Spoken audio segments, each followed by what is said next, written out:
Good evening everyone and welcome to this meeting of the Glenorchy City Council on Monday the 24th of October 2022. I'm Beck Thomas, Mayor of Glenorchy and Chairperson of tonight's meeting. I'd like to start by acknowledging the Palawa people as the traditional owners and continuing custodians of this land on which we meet and pay respect to elders past, present and emerging. And I'd like to welcome Pastor Dave Morse from your church up to the front here to start our meeting in prayer. Please be upstanding if you're able. Welcome, Pastor Dave Morse. Thanks all for having us here and just that opportunity to pray for the council. We appreciate that. Let's pray together. Father God, we thank you for the aldermen and officers of this community. We thank you for the sacrifices that they make and their willingness to serve in public life. And we pray that you would strengthen them and that you would go before them with all that's going on. And we think of the election that's coming up. We just pray for everybody who is standing and ultimately those who will be elected. And we just ask for your favour and your providence upon that in Jesus' name. We pray for this meeting right now and we just ask that there would be a sense of your wisdom as decisions are made. And we just pray for a blessing and providence upon the municipality of Glenorchy and all the things that are being considered tonight. And we thank you that good decisions can be made and we thank you that good things can happen in our community. And we just pray for the community at large and we acknowledge those people that might be doing it tough at the moment, that you would be with them and support them in these times. So we commit this meeting to you in Jesus' name. Amen. Amen. Amen. Thank you.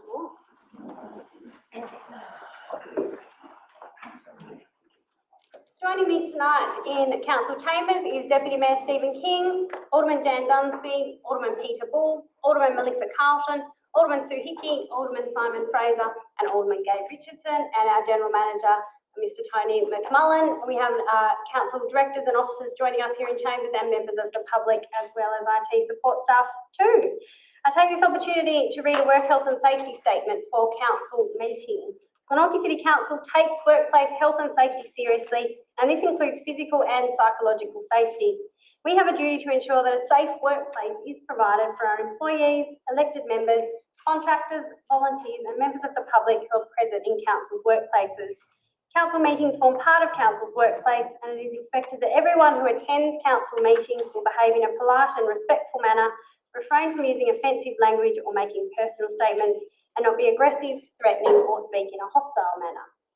Any disagreement should be expressed respectfully, and during debate and in decision making we must remember we are elected to represent and serve the people of Glenorchy and to make our city the best it can be. Further to this, in line with council meeting rules, comments will be turned off all online streams. It is not acceptable for members of the audience to call out opinions when they attend meetings in person, so it's logical with streaming being a virtual chambers that the same rules apply to participation online. We have 19 items on our agenda this evening, and agenda item 1 is apologies. We have apologies this evening from Alderman Angela Ryan and Alderman Kelly Sims. Agenda item 2 is confirmation of minutes of the open meeting. We have a motion that the minutes of the council meeting held on 26th of September 2022 be confirmed. Do I have someone to move? Alderman Dunsby? I want to speak to the matter before the motion is put, if that's okay. I don't believe the minutes are complete. It's a matter that I've raised with the General Manager where I believe the item regarding procurement and legal, there was a question to be taken on notice and that is not recorded in the minutes. And subsequently, there's also not the response recorded in the agenda for tonight. So I'm unsure, I'll take advice from the General Manager whether that can be put into questions with notice or without notice. It can potentially be from the General Manager rather than me, so just some clarification for that. Sure. But, yeah. So the question was asked incidentally in the context of an individual agenda item. It didn't form part of the section on questions on notice or without notice. We ordinarily record responses to questions on notice or without notice. However, where there are incidental questions that arise during debate on particular items, we don't ordinarily record those in the minutes. You took it on notice though. That was your response to me, that you took it on notice. That's an expression to say we'll answer you later. Okay. Yeah. And the response has been provided. My recollection of the question was that we had there's consideration of legal expenses, and Alderman Dunsby asked, I think, the question as to whether or not the amount that was in the report represented legal expenses. We did some digging and we found that it was, I think, registration fees for the Titles Office. That's right. So, strictly speaking, it wasn't legal expenses per se. So, just acknowledge that on the public record now. But we wouldn't ordinarily record that in the minutes. Thank you. If it's recorded this way, please send us an answer for the public. I'll be happy with that. Thank you. Thank you, Alderman Dunsby. Do I have someone to move the minutes? Alderman Ball, seconded Deputy Mayor. Any discussion, Alderman Ball? No, thank you. No? Any further discussion of the minutes? No? I'll put no, nothing to close then, Alderman Ball. No, I'll put the motion to the vote. Please raise your hand if you are for. That's carried unanimously. Item 3 is announcements by the Chair, and as tonight is the last meeting of this current term of Council, I will take this opportunity to briefly reflect on some of the notable activities of Council during its almost 5-year term between January 2018 and October 2022, and provide the opportunity for any other Alderman who may wish to say a word or two on the term of Council at the same time when I conclude. So overall, this term of Council was geared towards rebuilding the trust and faith of the community, coming out of a period of significant dysfunction as documented in the 2017 Board of Inquiry report. Council recently received correspondence noting the completion of the requirements under the ministerial directions issued by the Minister for Local Government in 2018 following the Board of Inquiry investigation, demonstrating a return to sound governance practices. In terms of financial performance, Council returned a $2 million surplus in 2021-22, representing a significant turnaround from the 10 out of 12 deficit budgets in previous years. Other notable activities of the outgoing Council this term include addressing legacy project challenges from the previous Council period, including completion of the KG5 Sports and Community Hub and finalisation of lease negotiations with tenants, and negotiating the closeout of the Derwent Park stormwater harvesting project with the agreement of the federal government, signing the Hobart City deal and securing $20 million federal funding for the expansion of the Derwent River Ferry service, including a terminal at Wilkinson's Point through joint advocacy by the Greater Hobart Councils, securing $1.5 million federal funding to upgrade 10 play spaces across our municipality and $100,000 for a new commercial kitchen at the Multicultural Hub in Moona, providing input into the Greater Hobart Plan, introducing a FOGO service, diverting a significant amount of waste from landfill, completing flood repair projects for O'Brien's Bridge, Grove Road Bridge and Molesworth Road following the May 2018 flood event, upgrading public toilets at Montrose Bay Foreshore, the Glenorchy Bus Mall and in the Moona CBD, completing the city's first fully functional dog park, negotiating a sale agreement to sell the Derwent Entertainment Centre and Wilkinson's Point to the Tasmanian Government, adopting a COVID-19 assistance package to support our community through the pandemic, establishing the Glenorchy Jobs Hub, a council-led state government-funded initiative to get local people into local jobs, completing the $5.8 million CBD revitalisation project, receiving Tasmanian Planning Commission approval for the Glenorchy Local Provisions Schedule, finalising the Tolosa Park Master Plan and negotiating co-funding of Stage 1 for the Tolosa Park Dam reintegration works, completing construction of a new waste disposal cell at the Jackson Street landfill to extend the landfill's life to between 2030 and 2038, completed a project planning and commenced procurement for an $8.96 million federally funded junior soccer hub at North Chigwell Oval and $3.84 million upgrades to the existing facilities at KG5 Football Park, including a replacement synthetic pitch, lighting upgrades and refurbished change room facilities. Completing a new $1.18 million federal, state and council funded project to build a new sports facility building for Glenorchy Stags Rugby Union Club, Football Club, Wellington Cricket Club and Glenorchy Knights Football Club.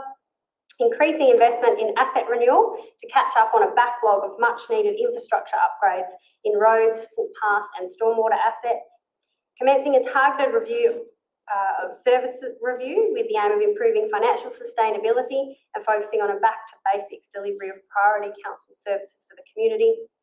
After a service review, resolved to retain and invest in council's childcare services. We improve safety with a security presence in the Glenorchy CBD and increase community engagement through community yarns and pop-up chats and an online community engagement platform in Let's Talk Glenorchy. These highlights are in addition to the core roads, rates, rubbish and recreation and other business as usual activities of the council and a number of strategic master plans that were prepared and strategic plans for sport and recreation facilities and play spaces and a number of other plans that were prepared through this term of council. On behalf of the community, I wholeheartedly thank all other 11 people who served alongside me on council during the 2018 to 2022 term, as well as the council staff who have supported us through this time. I appreciate and admire the courage and commitment of each of my fellow aldermen in serving our community, and in with a particular note of thanks to those who are not recontesting this election: Alderman Simon Fraser, Gay Richardson, Melissa Carlton, Peter Bull and Angela Ryan. Best wishes to you all. And I now extend an opportunity for any other alderman who may like to say a few words on reflection of the end of this council term. Sure. Alderman Fraser. Well, thank you. You've just outlined a lot of things that are easy to forget after nearly 5 years, but look, I'm very proud of what we've been able to achieve together over the past 5 years, and I include in that, of course, the previous Mayor, Christy Johnston, and Deputy Mayor Matthew Stevenson. It's very easy to forget just how difficult those first few years were and the unexpected events we've had to respond to over that time. I feel like we had a real baptism of fire in our first few years, I must admit. I think we've left the organisation and the city in a better... Is it my time's up? Yeah. I think we've left the place better than we found it, and I think that's probably the ultimate measure of success. That when we came in, things were very uncertain, and obviously there were the previous troubles was the backdrop to our our term in office here, and I do think that we have been able to leave it in a better state than we found us, and I think the decisions we've made here have will continue to contribute to the prosperity of Glenorchy City in the decades to come. I also like to thank the people of Glenorchy, the residents of Glenorchy, that actually voted me into this position in 2018, a virtually unknown person. I'd like to say to everyone that it's been a great honour to be an elected representative for Glenorchy, and I hope that I've been able to serve with a measure of dignity and professionalism, which is what we should expect of our elected members. And I also wish the incoming council all the best, and I sincerely hope that our new aldermanic team can work together as collegially as we have in the past 5 years. Thank you. Thank you, Alderman Fraser. Any further? Alderman Bull. Thank you. Just further to that, it's been, I think Simon spoken very well in regards to the camaraderie that we had, coming from an embattled council prior to us being elected. And after doing a lot of work with Lions clubs, Apex, Rotary, all those sort of things, but to be able to serve the people of Glenorchy has been an honour and a learning curve, and we get a lot of, I suppose, not complaints, but some of them are, and we then direct those through the directors, and I would like to pass on my expression of gratitude to the directors, to General Manager, for the way in which they've been able to assist us. So, thank you. And to my fellow aldermen, it's been a pleasure. Thank you, Alderman Bull. Any further comments? Alderman Richardson. Yes, I just want to reflect the same as what my fellow alderman said. Some of us were approached to run for council after the Board of Inquiry to deliver good governance and stability. And as Alderman Fraser mentioned, I think we've achieved that. I have thoroughly enjoyed my time in council. and serving my community. And it's afforded me a better understanding of the workings of local government. I'd just like to thank the people of Glenorchy for allowing me to do that. And a big thank you to council staff for their patience and their assistance. And my very best wishes goes to the new incoming councillors. Thank you. Thank you, Alderman Richardson. Any further discussion? I'd like just to say something. Alderman Hickey. Yes, I've sort of watched the Glenorchy City Council come from a time when it was very much a bleak space, and credit to all of the aldermen who've served for the past nearly 5 years, I think it is, and to all of the staff, because including the directors, etc., because it has been a turbulent time and a very insecure time for many of the staff members during that period of time. And it is very easy for the public to want to throw rocks when they don't have all the facts and they don't understand the tremendous stress this council was under trying to rebuild its reputation and its finances from a fairly difficult state beforehand. I've only been on the council for 12 months, but I did come onto a council that I found was tightly bonded, very collegial atmosphere between all the aldermen present, and that was good to see. And I do think there were a lot of, I would say, hiccups, stumbling stones, a lot of things that were very, very difficult for a new group of people to local government, as many of you were, to deal with, let alone with rotation of staff as well. So a lot of things didn't get off, you might have had a grant here, but it's really taken to sort of last year to get to a point where you're passing it over to a new council, and this new council coming in has to be ready to run with all the foundations that you have, this council has built, because they have been foundational steps to get it back on track. I only have one query, Mayor, and that was with your $2 million surplus. Whilst it's a technicality that it's a surplus, my understanding is it was made up of $1.5 million worth of staff being cleared out of the organisation and $500,000 with unexpected but very welcome planning approvals, so more income from that. And I think there were a bit of under expenditure, but whatever, it's a good turnaround. Tough decisions were made in this last 12 months. I can vouch for that. And they were tough, and credit to everyone around this table for making it. I think we are, as a council, about to lose some very talented people who've put their hearts and souls into this community. And it hasn't been an easy road for any of them. So I think, with everyone's indulgence, a round of applause for all of the aldermen present. Thank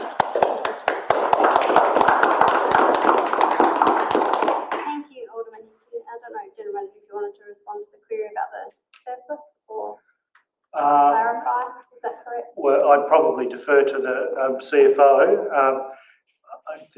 It's an underlying surplus, and it's based on the approach that the Tas Audit Office takes to such matters. So I don't know whether I want to quibble with the detail of that, or we'll leave it. It is an audited underlying surplus of $2 million. Yep, thank you. All right, thank you, General Manager. Any further comments? Deputy Mayor. Thank you, Mayor, and particularly like to wish those that are leaving of their own free will and choice all the best. Anyone else who may leave not of their own free will and choice, all the best as well. It could be any of us, who knows. Particularly thank the staff, who are an incredible team here at Glenorchy City Council, incredible team. Not from the bottom up, from the top down, it's just that everyone's equal, everyone does a great job. Really like to thank the Mayor for her leadership for the last, how long has it been? I should know. Too long? No. About 15 months? Yeah. 16 months? You've grown into it. I think you've done a great job. Put the team together. So thanks. Thank you. That'll do. Thank you, Deputy Mayor. Any further discussion? No? We will move on then. Thank you for those comments. Item 4, pecuniary interest notification. Do any aldermen or staff have any pecuniary interests on the agenda this evening? None. Response to previous public questions taken on notice, there are none. So we move on to agenda item 6, which is public question time. We have 15 minutes for allocated for public question time, but I, as the chair, have the discretion to extend public question time if necessary. I note council meeting is a formal meeting of the aldermen elected by the Glenorchy community. Public question time is an opportunity in this formal meeting for the public to ask questions of elected council representatives about matters that affect ratepayers and citizens. Question time is for asking questions and not making statements, although brief explanations of the background may be given for context, but comments or statements about council's activities are otherwise not permitted. I may permit follow-up questions at my discretion, but answers to questions are not to be debated with council. I, as chair, may refuse to answer a question or may direct a person to stop speaking if their question is not appropriate or in accordance with the above rules. So we have received one question on notice from Mr. Shane Alderton, but before I go to that, do any members of the public present have any questions this evening? Ms. Ryan, would you like to come forward?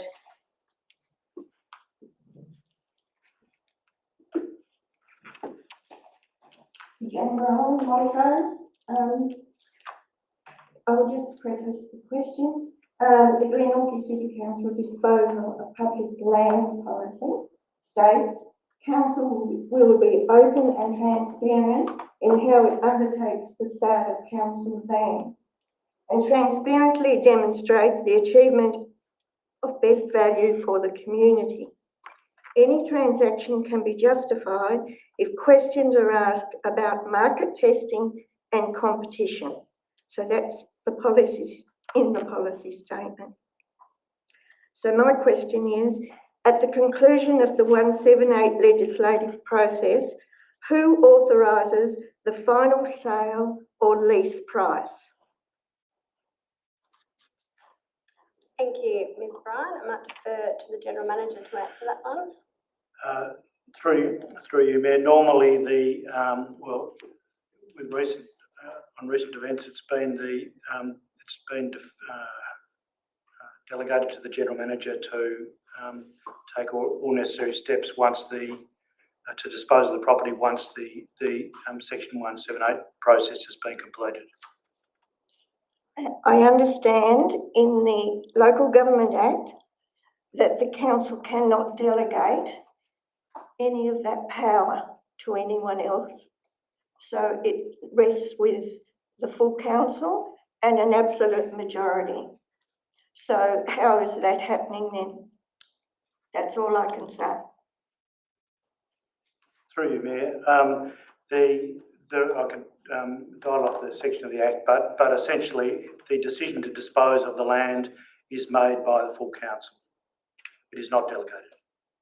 But anything to do with the land, the delegation sits with the council, an absolute majority, and that's in the Act. So I think you need to go back and have a look at the Act. All right. I'm aware of the provision. Yeah, we can certainly review that. But as the General Manager said, the decision to dispose of the land has been, through this term of council, always a council decision, with delegation provided to around the particulars to the General Manager. So, under the delegations, it cannot be delegated. I've looked up the delegations, but I don't want to discuss it here. that's fine, yeah, sure. We'll talk about it at another time. Yeah, we can take that on notice. But I think that the sale price and the details around the sale of public land or the lease of public land should be open and transparent to the community. Okay? Thank you, Ms. Bryan. Any further questions? So we did receive questions at 11:27 a.m. today from Mr. Shane Alderton of Austin's Ferry. And Mr. Alderton's questions relate to item 8, activities of the Mayor, and I will read his questions before my answer.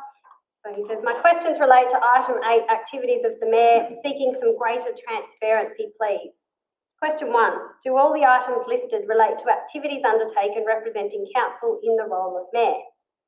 Question 2, if the answer to question 1 is no, can you please explain why any private or campaigning matters would be listed in item 8, activities of the Mayor? The following questions relates to some individual events you attended. Sunday 25th of September, Collinsville Market.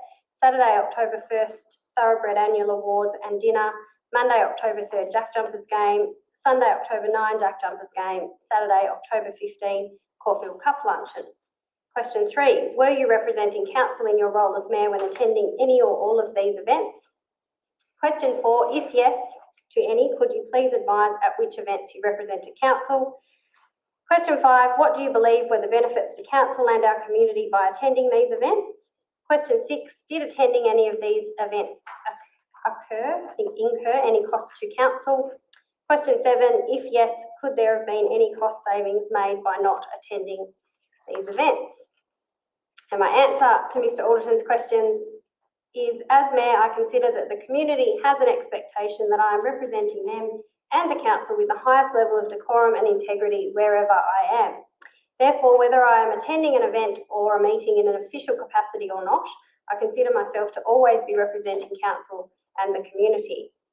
Attendance at community events and participation in stakeholder meetings is crucial to developing and maintaining strong relationships with local industry representatives, businesses and community organisations, and of course residents and ratepayers.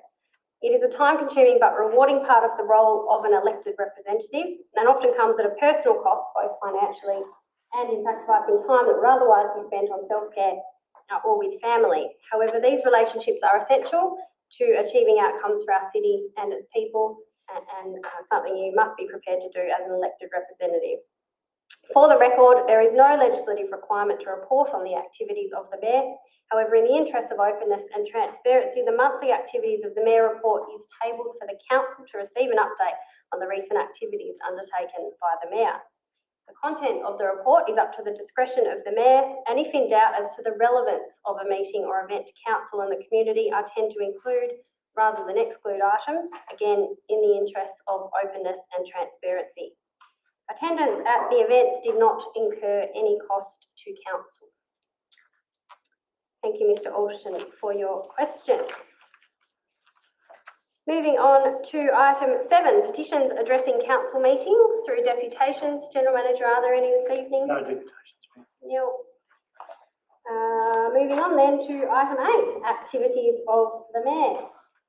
We have a recommendation that council receive the report about the activities of myself during the period from Monday 19th of September to Sunday 16th of October 2022. Do I have someone to move that recommendation? Alderman Bull, someone to second? Alderman Fraser, Alderman Bull. Thank you, Mayor.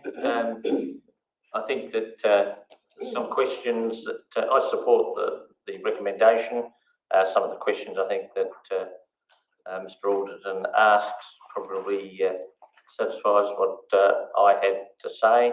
Obviously, you've been very busy during this this last month, and I'll put it to the rest of the council for any comments. Thank you, Alderman Bull. Any further discussion? Alderman Dunstey. I'm just wondering if you could give us some information about your meeting with Senator Tilley, please. Oh, yeah, sure. So Senator Tammy Tyrrell, obviously relatively newly elected senator to the federal parliament, reached out and said that she was going to be in Hobart and she was trying to catch up with some local representatives to hear about the priorities for the area. So I caught up with Senator Tyrrell and her electorate officer and talked to them through some of the key priorities for Glenorchy that we had advocated for through the federal election, including Glenorchy Pool and Tolosa Park. And it was only a fairly brief coffee catch-up, but next time I invited her to stay longer and have a drive around the municipality. So that was just really a meet and greet with Senator Tyrrell. Great, thank you. Any further discussion? Could I just ask about the attendance at the Tasmanian Export Awards Gala dinner? Were you invited by someone exporting from the Glenorchy City Council? I was invited by the state government to attend those awards because there was a Glenorchy Business PFG nominated for an award. PFG is the business? Yeah. Thank you. Deputy Mayor? Thank you, Mayor. Having filled this in for a 2-week period while you're away, I can say this is a pain in the neck. You have to do this, to be blunt, but I appreciate you doing it. It's not a gazetted thing to do. It's something that this council chose to do under the direction of the previous mayor, and it's helpful if you let us know what you're doing and what's going on, but not mandatory. And so I appreciate your input there. That's it. Thank you, Deputy Mayor. Could I just make a comment there? When I was there, everything was graphed and tracked and every activity was mentioned, every speech was mentioned, all the rest of it, not in the minutes as this is here. But I do think it's a nice open way to show the public, because we do have a full-time mayor, and considering it's a reasonable wage, I think it's important that this goes on. I too probably would like to see where you are a member so that there's no pecuniary or conflict of interest perceptions, and it actually states you're a member of the Jack Jumpers or the horse racing or whatever it is. But other than that, you've had a very busy month, which is interesting. Well done.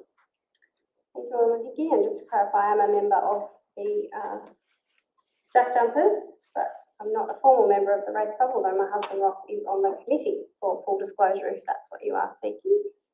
Doesn't worry me, but that's what I think the questions were. Sure. Somehow gets on the TV regularly. With Jack Johnson. Any further comments, questions? No. I'll go back to the mover, Alderman Bull. Nothing further, thank you. Thank you. I'll put the recommendation to the vote. Please raise your hand if you're for. That's carried unanimously. Item 9, Customer Service Report 2021-22. And we have a recommendation that Council receive and note the Customer Service Report 2021-22 as at attachment 1. Do I have someone to move, please? Alderman Hickey, seconded Alderman Richardson. Alderman Hickey. Yes, I'm just trying to find the, this is this interesting thing for anyone who's not familiar with local government, where the register declares 15 items as complaints on the register, which is a tricky little way of doing things, not reflecting on any of the officers, of course, but it's the way it is recorded, and 14 of these were responded to within the council service level commitment, which is for them to be actioned or acknowledged within 10 working days. Now, clearly, the council has to deal with thousands of responses, not all of them complaints, some of them are nice and complimentary. And in the agenda, it does, in the attachments. Are the attachments available for the public? Yes. Yeah, they are. Good. So I recommend you reading the attachments. I think, as you know, this is a small council and it's not necessarily flush with staff. So when you look at the various sections where there's been 2,631 responses needed, 231 comments to go through and be dotted as to whether they count or not, but there's much more significant points of contact that I thought I'd flag here. Yeah, so 58,277 customers were served at the front counter or via phone. So I'm sure we got more than 15 complaints, but it's really reassuring that that's the kind of engagement and the significance of local government to its community, that it has that many customers that it has to deal with. And then, of course, there's all the planning requirements. There's 8,326 dogs registered. So people have to come in and register 1 to X number of dogs. We had 261 barking dog requests and we had 3,101 applications for works. We had 15,549 total customer service requests created and 24,364 articles of correspondence received. Now that's just part of the statistics in there, and therefore all manner of issues such as animal management, receipting, rates, planning, parking, JP commissioner, well done, and facility booking. So I think this business about the 15 is don't pay attention to that. Have a look at the hard work that this council has done in trying to respond and be responsive to its community. Thank you. Thank you, Alderman Fraser. Thank you, Mayor. Yes, look, I'm very happy to receive and note this customer service report. I think the council's customer service staff are really amazing ambassadors for the council and its community, and I think they should be very proud of this result. I've read through every single one of the 231 comments. received. I'm quite addicted to reading comments and all sorts of things, but I thought they were really revealing and they were certainly overwhelmingly positive. And the vast majority of customers have left their interaction with the council with great things to say about their interaction. So that's a great result. I mean, there are obviously a few less flattering comments also, which highlights there's always room for improvement, but I really do congratulate Robbie and his staff on this result. I think it's very well done. Thank you, Alderman Fraser. Any further discussion? I'd like to echo those sentiments of Alderman Fraser. It is a significant task that our customer service staff undertake to receive and process all of the inquiries that come in, both via phone and to the customer service desk. And certainly I think it's worth noting the additional stress that they were placed under through the restrictions associated with the COVID pandemic as well. So we have a very resilient bunch of customer service staff who do a fantastic job among trying circumstances and really support each other through those times, and are genuinely there to serve our community and love what they do. So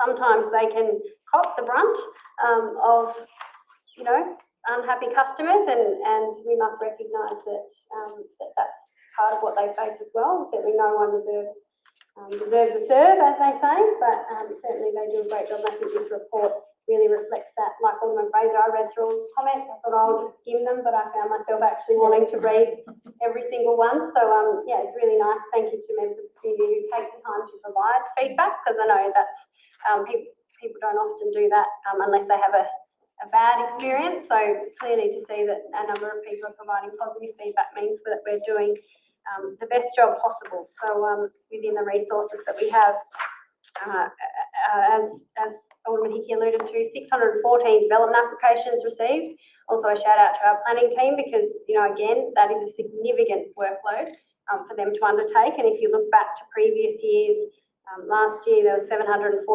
before that 484, but in the 4 financial years before that, it's in the 300s. So over the last few years, it's significantly escalated the number of planning applications, which is good. It means we've got growth and development occurring in our city. Well, that comes with its challenges as well.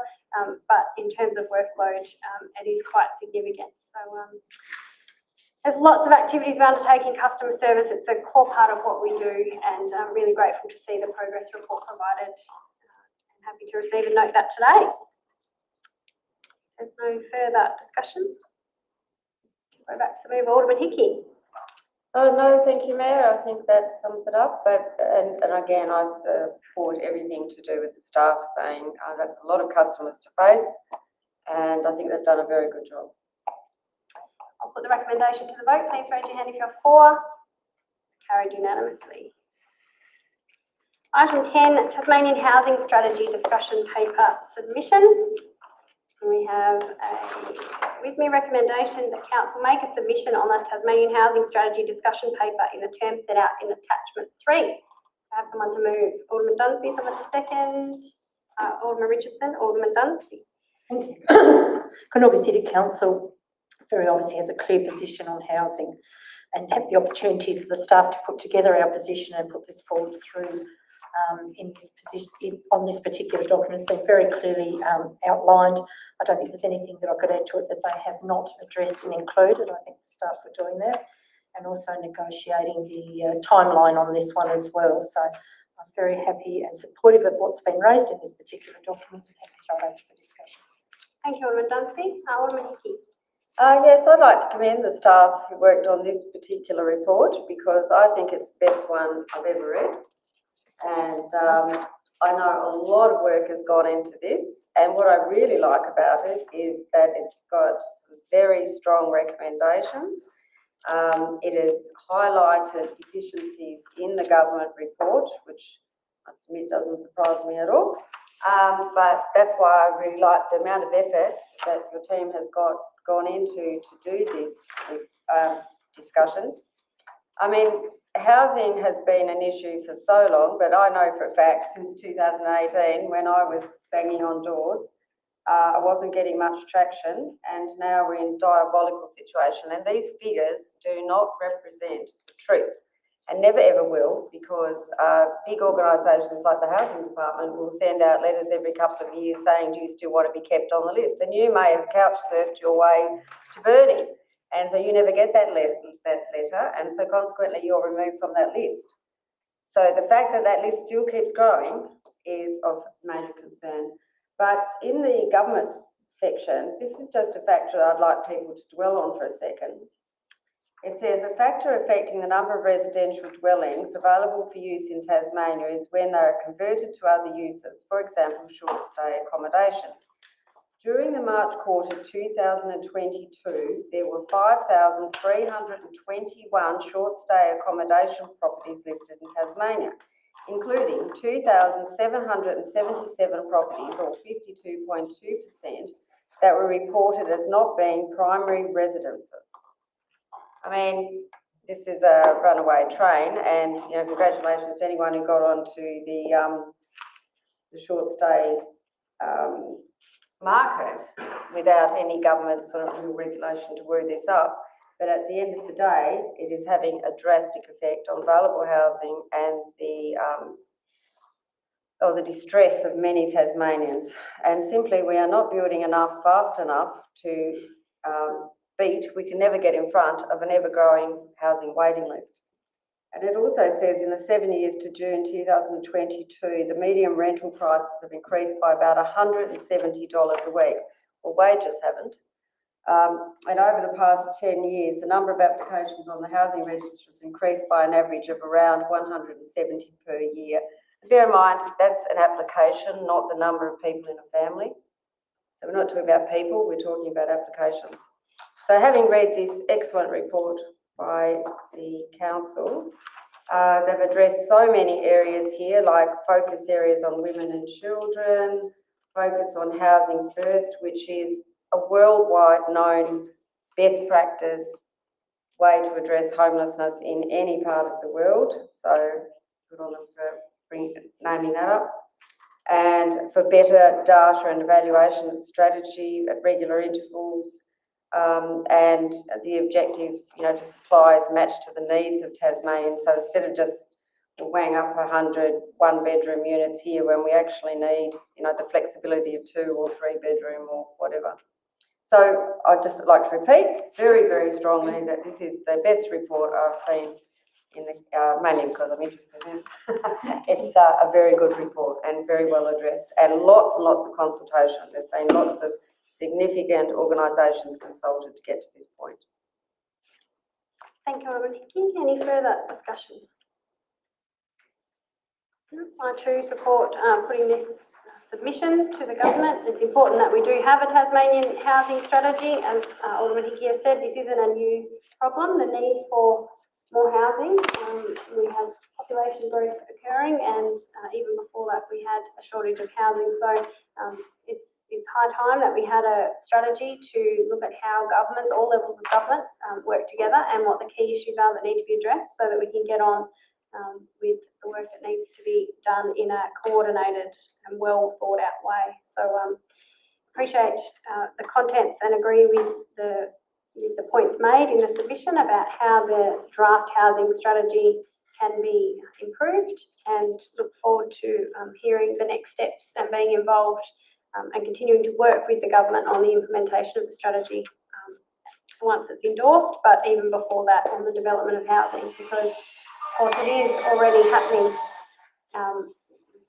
despite this strategy not being finalised. No further comments. I'll go back to the mover, Alderman Dunsky. Nothing further, thank you, Mayor. I'll put the recommendation to the vote. Please raise your hand if you're for. That's carried unanimously. Item 11, Multicultural Hub State Government Submission. I have a recommendation that Council receive and note this report on the submission for recurrent Multicultural Hub funding made to the 2023-24 state budget process. Do I have a mover for this recommendation? Alderman Hickey, someone to second. Alderman Richardson. Alderman Hickey. Yes, this is one of those things that are provided by councils that you really can't put a price on. It's of huge benefit to our multicultural community. It provides spaces for people to pray, to meet. And, you know, I think it's a very important way for members who are new to Tasmania to meet other members of their multicultural community, and particularly their home countries. And yes, I think we should be supporting it as much as we possibly can, given our tight fiscal situation. But I'm proud that we do have this hub here. And I'd like to thank the state government for helping to contribute to it. I wish they would give a little more, but it is what it is. Thank you, Alderman Hickey. Any further discussion? Alderman Carlton. Thank you, Mayor. I just had a couple of questions through you, if I may. I'm really happy to support the recommendation to receive and note the report, particularly around the submission for funding. I did note that the state government have provided verbal confirmation that we're to receive an additional $10,000 for the 22-23 financial year. I just wanted to see the reason for that additional funding, for the additional 10. So that my reading of it is that we're receiving $60,000 from the state government for the 22-23 financial year. Thank you, Alderman Carlton. General Manager. Through you, Mayor, I might suggest that the Director Infrastructural Works was the acting General Manager when this matter came forward, and he has the detail. I'll ask Bruno, the manager. Oh, sorry. Sorry, I didn't mean the hospital hand pass. Thank you. Manager Community. Yes, through you, Mayor. We've been working closely with the state government, Communities Tas, on the funding received, and have been putting forward an argument for increased funding to really recognise that the funding is predominantly for the engagement of the Community Development Officer. That the costs there, you know, they escalate, they increase over time, but also the costs for running that facility have increased over time. We were really pleased to have the support of the officers from Communities Tas. In particular, we work closely with the DepSec, and we've just received today the deed, which has confirmed that we've received $60,000 for this financial year, so which is really excellent to see an increase of $10,000, so from 50 to 60. I think that's really recognises that there are additional costs and that they need to be that they are being supported by the state government, which is really great. It truly is. I do believe we've got a good partnership with the state government, and to be heard and for that to be responded to, I think is very positive. And just some further questions, if I may. It's very clear in the report that we're achieving some great outcomes, and that is through the partnership with State Council and the role of council in that. I understand that's something that we're going to be working on in terms of increasing the profile of council's involvement in that. So just regarding the 60,000, is that what we're asking for in the future funding? So the 60,000 or 50,000 per year? Yes, through you, Mayor, I can confirm that we have asked for $60,000 per annum for a further 4 years. Okay. And in the last budget submission we put forward, we also asked for 4 years, but we were awarded 2 years. Okay. The first round of funding was for a 4-year period, so we're looking to achieve some greater sustainability and surety of the funding. So yes, $60,000 for a period of 4 years. Yeah. And so that $60,000 that we receive, we pass on to the operators, and that covers council's contribution towards that? Yes, going through you, Mayor, that's correct. That is council's contribution. Council does also provide foregone rent, so the cost of the facility, that money goes directly, so for hirers, that money goes directly to the service provider, and that's the Multicultural Council of Tasmania. Mm-hmm. Council also provides for the maintenance costs for the facility, but the general operating and running costs of the facility are covered by the service provider. And also if there's any damage caused by the use of the facility, the service provider covers that. Council also provides the in-kind support of our community development coordinator, and we have a really strong partnership, and I think it is a really good relationship and partnership that we have with the service provider. And just one last question, if I may. Thank you, Mayor. we talked about the sustainability of the service, and I just wanted to find out what does sustainable look like? What does that actually mean in terms of the financial component? I just couldn't quite see that in the report about what sustainable meant. I think that's a really a valid question, and I think previously we may have thought of sustainability as a service that would be delivered without any external funding. I think we believe that the sustainability, and this came through very clearly in a review that was undertaken in 2021, that sustainability is more than the financial. I think that it's seeing that there is state government or federal government funding that is provides the base. It's working with an organisation, a community-based organisation that already has the networks and a very strong networks, and that came through very clearly in that review. The provision of a commercial kitchen was also seen as a way of being able to add to the sustainability of the service. I'm not sure if I can announce, no. There's some hopefully some announcements in the wind about being able to provide that. We're currently working through a process of additional grant funding to put in place a commercial kitchen. The other area of sustainability, and this was done very early on with the current service provider, was to look closely at the hire arrangements and the fee schedule, and being able to make that affordable and accessible for the users, for the community groups. And that has made a really significant difference, because for those people that can afford to pay more, they can pay more, but for some groups that they're not able to.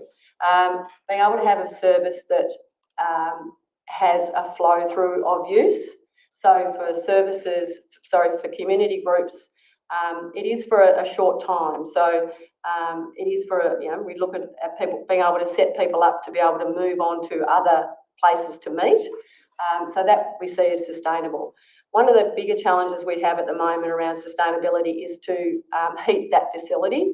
It's an older building, so we're currently looking at the best options to be able to help the service provider to warm that facility in a way that is sustainable. So I'm hoping that sort of all of those answers help to see the picture of sustainability. Yeah, the main reason why I was asking that is we have funding until the end of next year.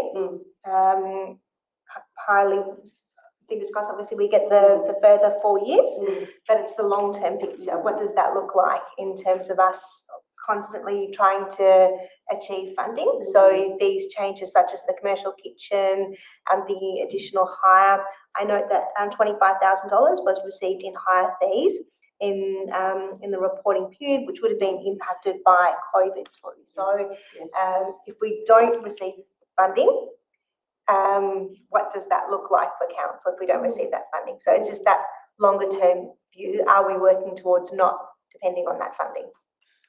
I don't believe that is in the picture to be working towards not having that funding. I think that the state government approached council to develop the multicultural spaces plan and to deliver this service.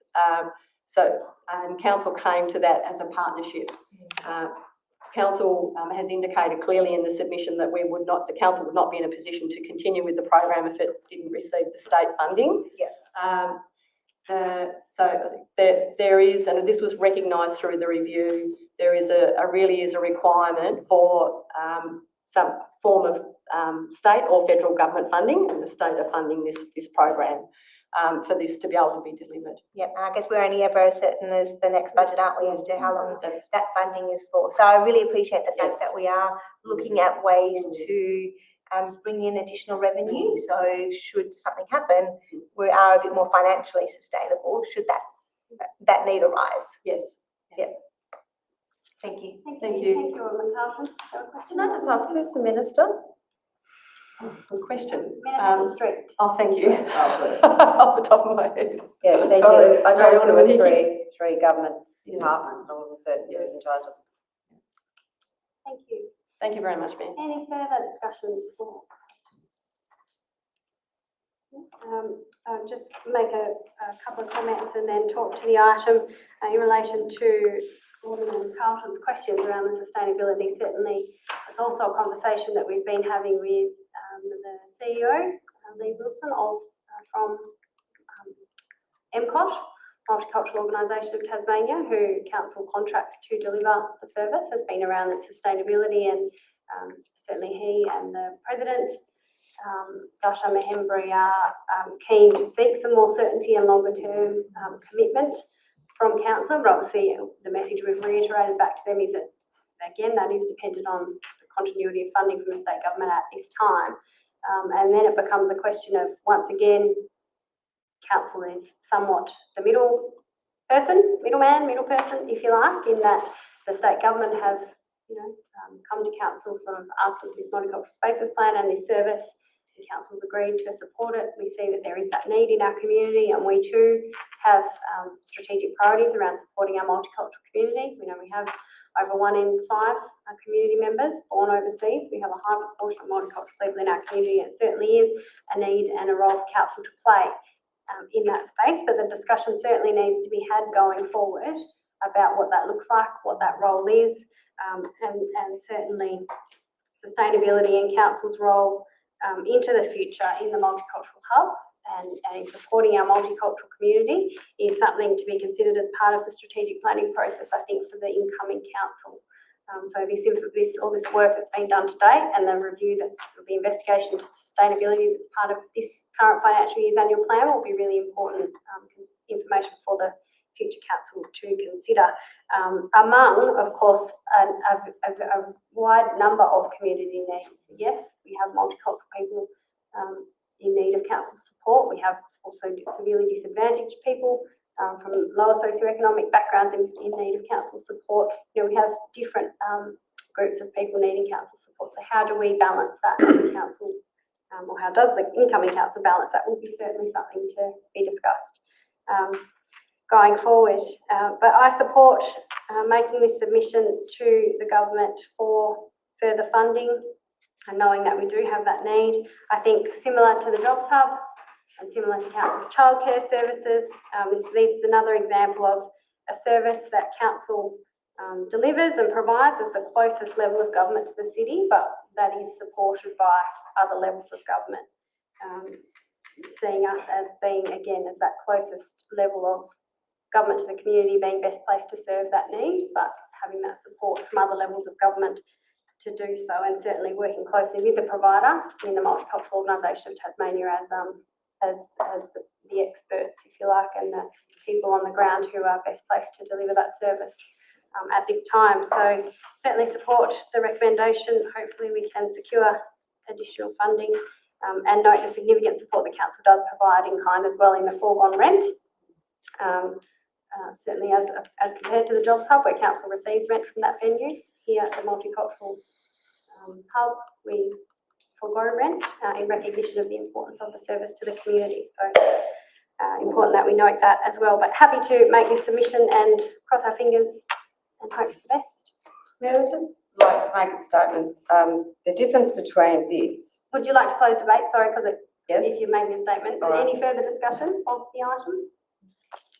I'll move it. Oh, but you moved it already, so back to you to close debate. Handy then, isn't it? The difference is that unlike the Jobs Hub and childcare, where there are competitive businesses that can do the same job, this is one that is a standalone, and it's community building for a very unique group membership of our community, and there are no other supports other than the government and the government support for migrant resources. I think it is. Yes. So I think this is one that is, with my introductory comments, was that you couldn't put a bottom line necessarily to it, although we do have to monitor it and keep it within strict ranges and apply for whatever grants we possibly can. But it is not. I don't think it can be compared to other, what I would classify as non-core businesses. Nice to have, but not non-core. But this one, I think, is one of those that would be very sad if this community lost it, because there's nothing else to make up that space. Thank you.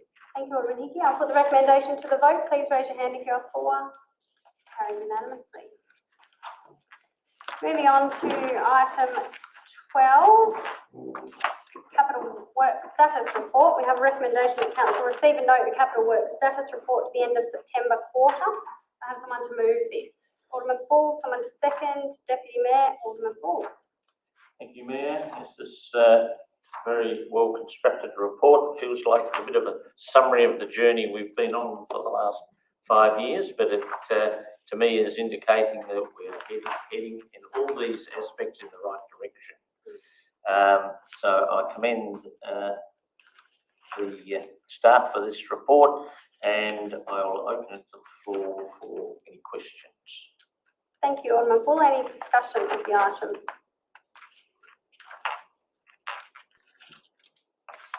No discussion. Alderman Dunsby. Thank you.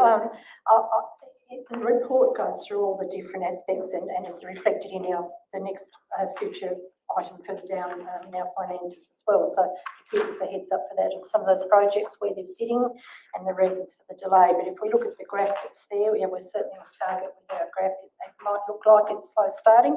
I assume that's weather and contractors and all those issues that are listed through there. So every project has got its explanation in there, which anybody can clearly see and read and understand where they're at. And I think, we'll be looking pretty good in 12 months' time. And we've got projected there. Thank you, Alderman Dunsby. Alderman Fraser. Question about the solar panel installation on the roof. I note that although they had a tenderer organised for this project, they have withdrawn. So I'm assuming that when that was put to tender, there was more than one tenderer, and that I don't quite understand why you have to go back to the market again when you just go to the other tenderers.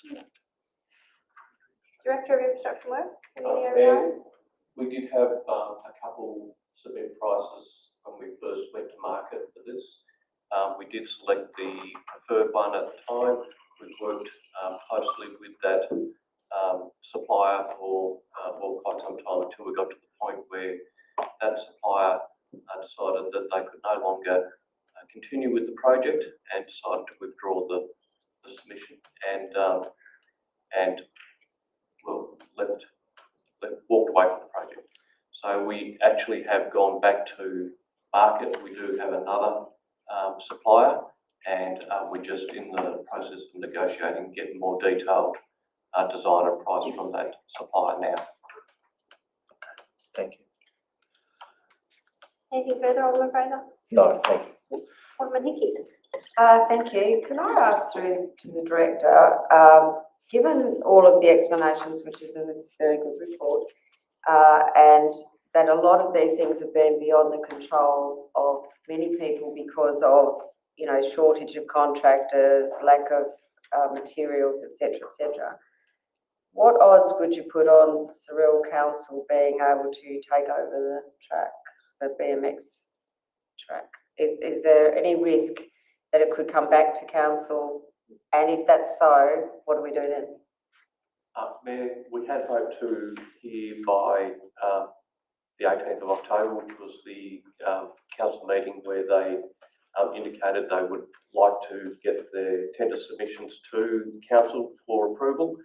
I checked the agenda and unfortunately it did get deferred till November because they didn't get the submission assessed in time. I don't have an idea at this point whether it's still, it's still likely, so I don't have an idea if it's not going to go ahead at this point in time. And if it doesn't go ahead, I guess we'll have to reassess our options, bring it back to council for consideration. I guess there's a number of options we'll have to put. Is the funding something we can pursue through other parties like the state government, because they did actually say, come back and talk to them? Or is there another location in Glenorchy that might provide a site that may not meet national standards?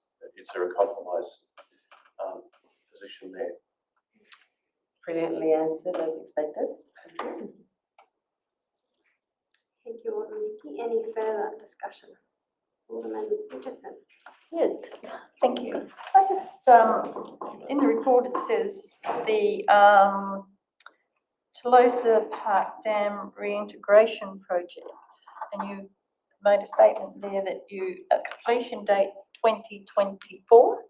Is that the end of 2024? And when you talk about completion date, how complete?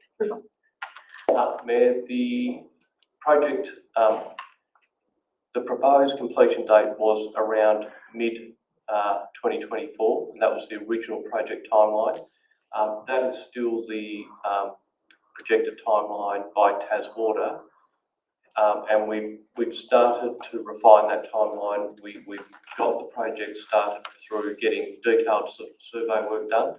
It will be weather dependent, so there will be some need to readjust the program as we go.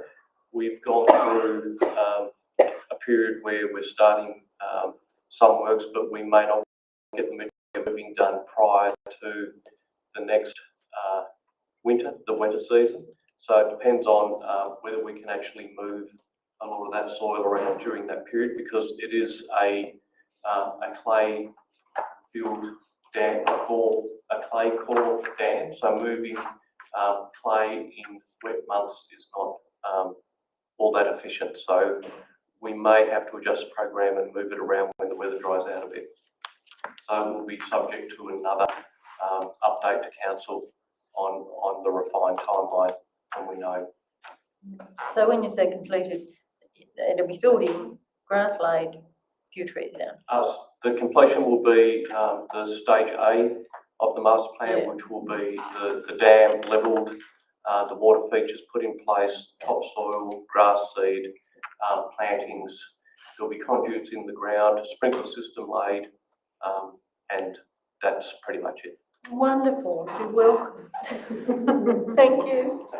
Thank you, Alderman Richardson. Any further discussion?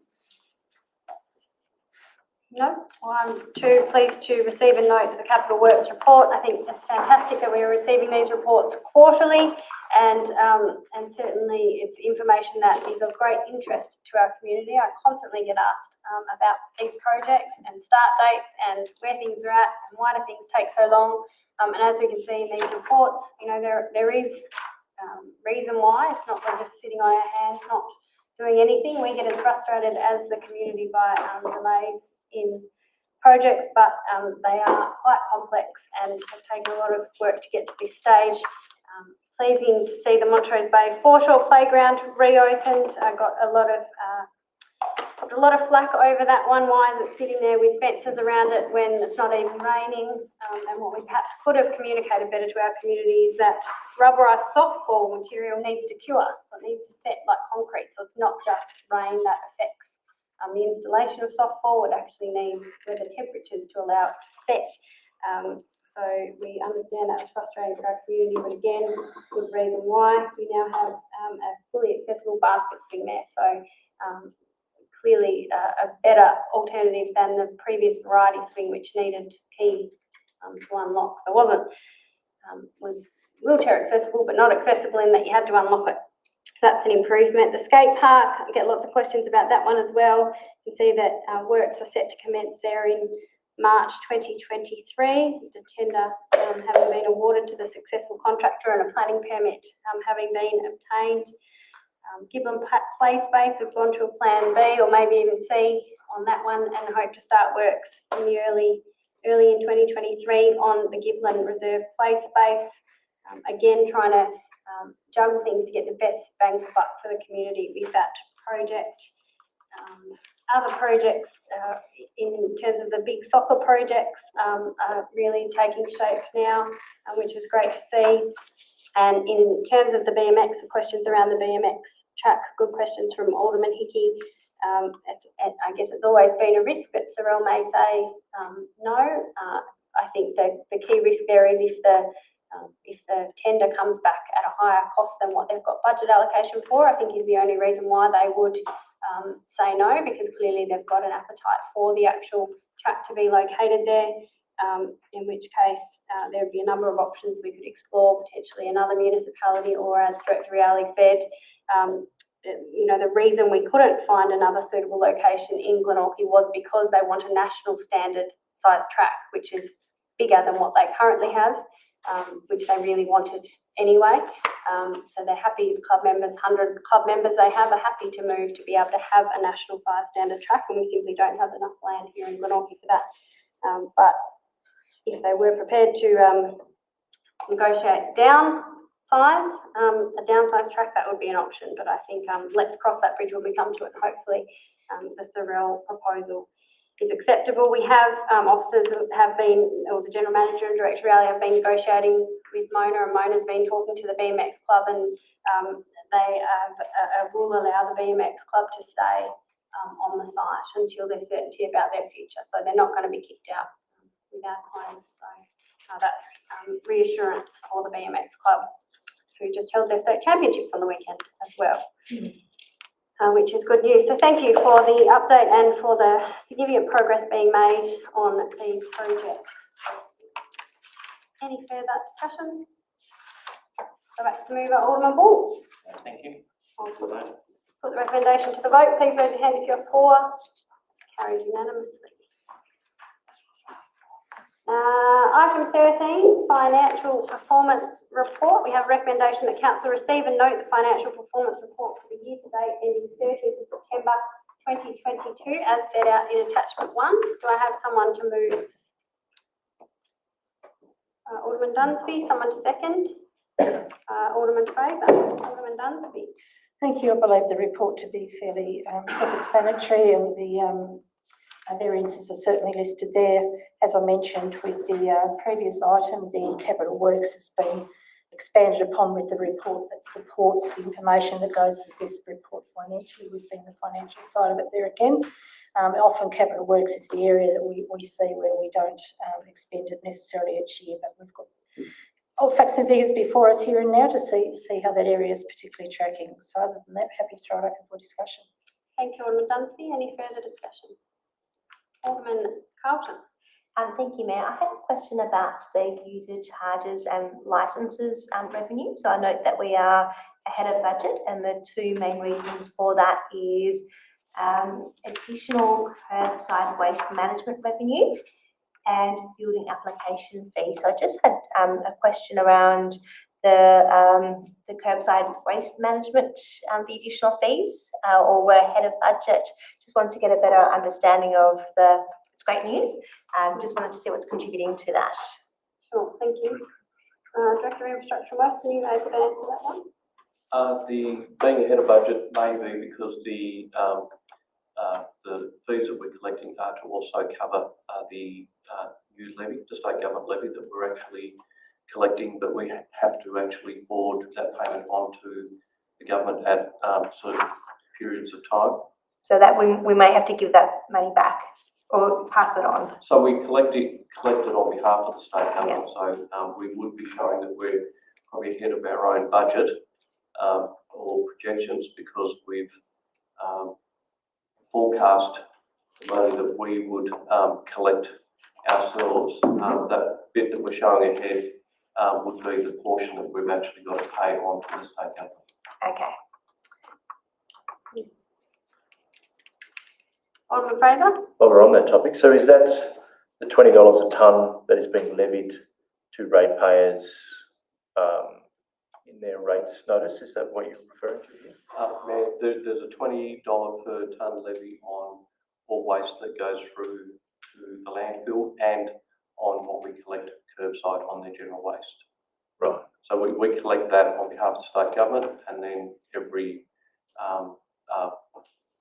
periodically, I can't remember if it's monthly or every couple of months, we have to then pay that forward to the state government. So we're a collection service like a GST. Yeah.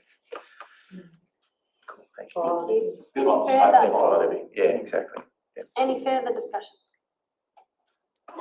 Right, I'll go back to the move, Alderman Dunsby. Nothing further, thank you. Put the recommendation to the vote. Please raise your hand if you're for. Carried unanimously, noting Alderman Ball has left the meeting. Item 14, procurement and legal monthly report. We have a recommendation that council receive and note the procurement monthly report for the period from 17th of September to 17th of October 2022. Anyone to move, please? Alderman Dunsby, on the second, or Deputy Mayor, Alderman Dunsby. Nothing, thank you. Throw it open to the table. Any discussion? We'll put the recommendation to the vote. Please raise your hand if you're for. Unanimous. Yeah, she would have noted it, and Tony and I have noted it. Yep. Minutes. Moving on to item 15, notices of motions, questions on notice without notice. There are none. Sorry. Mayor, through the caretaker period policy, I'm going to read out there. During the caretaker period, Alderman will not submit notices of motion to council. Additionally, Alderman will not ask a question without notice at a council meeting. Alderman may submit a question on notice. Thank you. That being said, I will ask that someone move, we go to closed council, 7:17 PM. Move Deputy Mayor, seconded Alderman Fraser. Please raise your hand if you're for. Carried unanimously. That concludes the open section of our council meeting this evening, the last one for this term of council. Thank you to members of the public who have joined us in chambers this evening. Thank you to those of you who have joined us online. Some of us won't see you, some of us may see you at the council meeting in November.